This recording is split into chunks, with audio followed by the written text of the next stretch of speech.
Lumabas ng bahay para maghanap ng kalaro at wala siyang nahanap.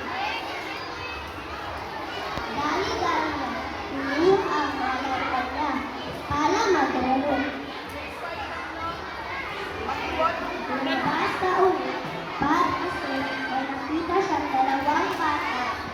Tapos, nagbalaro sila at masaya sila at nadumihan ang kamay ni June.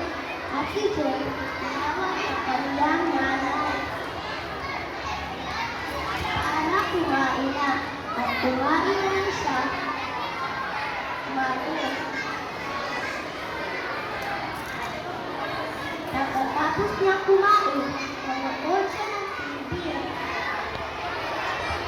At biglang sumakit ang eleksyon.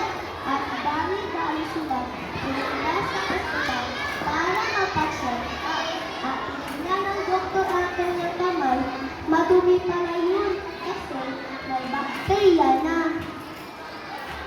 At pag-uwi nila sa bahay, naligo siya kaagad at naghugas ng kamay para makalis yung dumi sa katawan niya.